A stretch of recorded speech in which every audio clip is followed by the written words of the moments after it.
Hello, everyone. Welcome to another edition of the Live Ones. It is Thursday, April 15th, 2022. Big news today, the final day of the NBA play-in tournament. 2 games taking place, the Clippers taking on the Pelicans for the right, really, to be the sacrificial lambs to the Phoenix Suns in the first round. Just absolutely terrible news crossed the wires about 2 hours ago. Paul George has tested positive for COVID and will miss the game. I'm not kidding when I say that can and will probably be a difference maker. Clippers naturally went from 4-point favorites to 1-point dogs. This could wind up sending the 37-46 Pelicans to the playoffs, which, man oh man, what a sad, talent-deprived conference the West is. Other breaking news today, well, it wouldn't be a Cowboys offseason without at least one player being in some kind of serious legal trouble. This is actually a really serious story. Dallas police want to speak with Cowboys cornerback Kelvin Joseph in connection with the shooting death of a 20-year-old man last month. Details are pretty scant as of right now. This is breaking as we go on the air. But there's allegedly video of a group of men that included Joseph getting into an altercation with the group that included the murder victim, after which an SUV drove up and fired shots at the group, striking and killing one. What connects Joseph to the shooting is the necklace of one of the men, which is Joseph's rap emblem. Joseph is apparently a rapper, in addition to being an NFL quarterback. I went and checked out a couple of his videos on YouTube. Your basic run-of-the-mill SoundCloud mumble rap.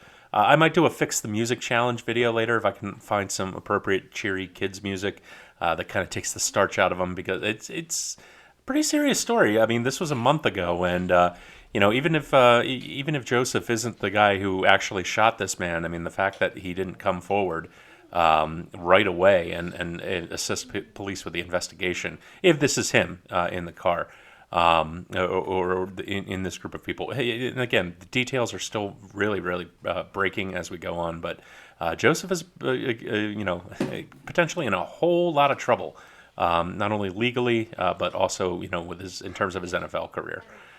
The USFL officially kicks off operations tomorrow with the New Jersey Generals and Birmingham Stallions facing off at 7:30 on national TV. Fox.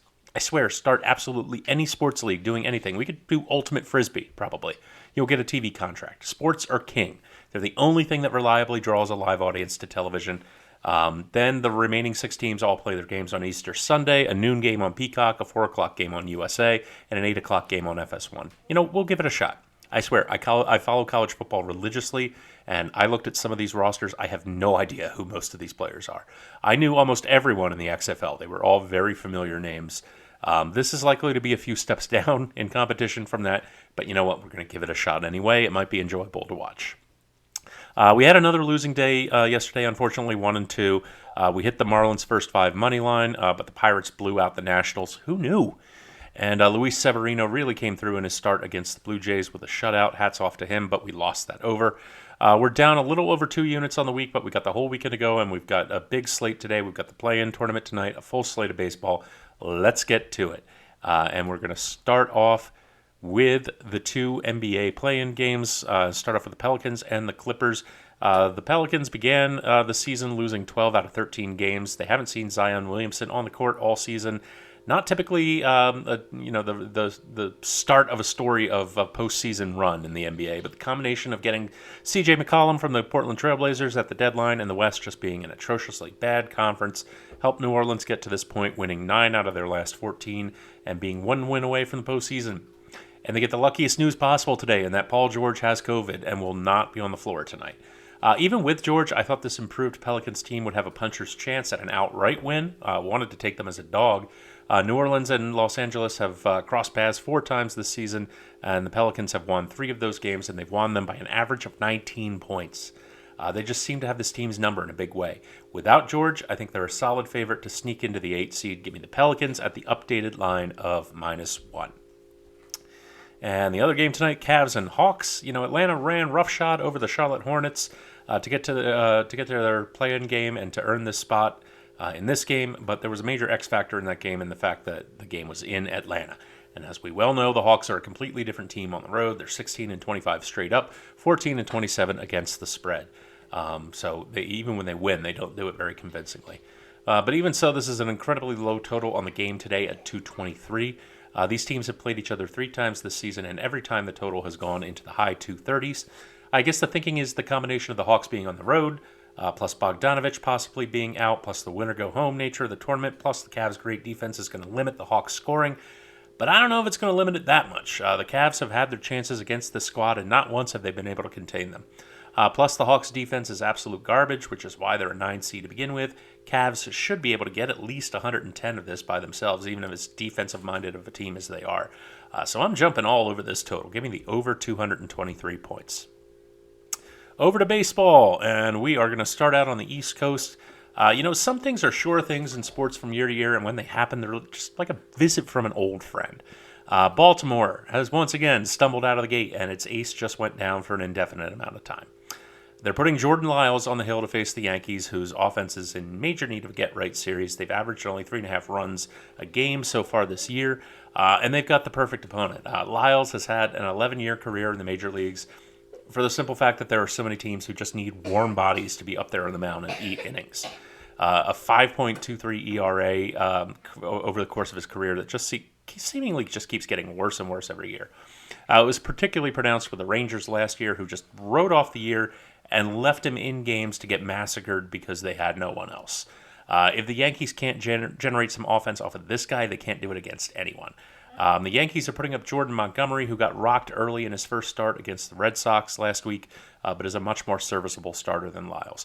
Add to that the Yankees' stellar bullpen, and I think it's a pretty safe bet to take the Yankees on the run line tonight, minus 1.5 runs. Over to the Braves and the Padres. We're heading out west, and the Braves have stumbled out of the gates in their opening 2 series against the Reds and the Nationals and got absolutely blown out by the Padres in Game 1 of this series last night. Maybe unsurprisingly, they're an underdog on the road tonight with that track record, but, and here's a big but, the Padres have decided to give a start to none other than Mackenzie Gore. Who? The number 3 overall draft pick in 2017. How do you not know that name? Yeah, because, he's got to have a great track record already with that kind of a pedigree and having been drafted that long ago. No. Despite year after year being rated as one of the top pitching prospects in all the minor leagues, Gore has never made it past Double-A, except for the briefest of stints in the beginning of last year with the Padres' Triple-A affiliate, where he compiled a 5.85 ERA and got bounced back down. The Padres actually had to use a 40-man roster spot on him in November just to protect him from the Rule 5 draft. Make no mistake, this guy is jumping from Double-A up to the majors. He's being given this start as a way to protect a draft investment, as a way for the Padres to not have to face the fact that he's a bust, that they wasted a premium draft pick on. And that is a recipe to get a guy killed in his major league debut. Give me the Braves on the money line tonight with the plus money for the value. I think they go off on this poor kid who is being led to the slaughter tonight. And last but not least, the Astros and the Mariners. Did you see those 3 errors the Mariners committed in a span of 6 pitches yesterday? 2 of them which were fly balls that had like 3 or 4 people coming after them, and none of them could come down with them. It looked like the spring training montage in the movie Major League. And people were so high on this team. They thought getting Robbie Ray would put them in the position to challenge the Astros in the West. That they were going to be a 90-win team again. And hey, look, there's a great young core there to be sure, especially in the outfield. But it's far from a complete team. It's got some bums and some people that need some serious work.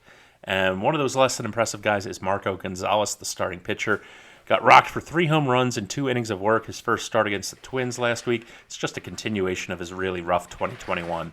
Last season, he had an ERA over 5 and gave up an average of 2 home runs per 9 innings. That's terrible. Really, really terrible for a starting pitcher.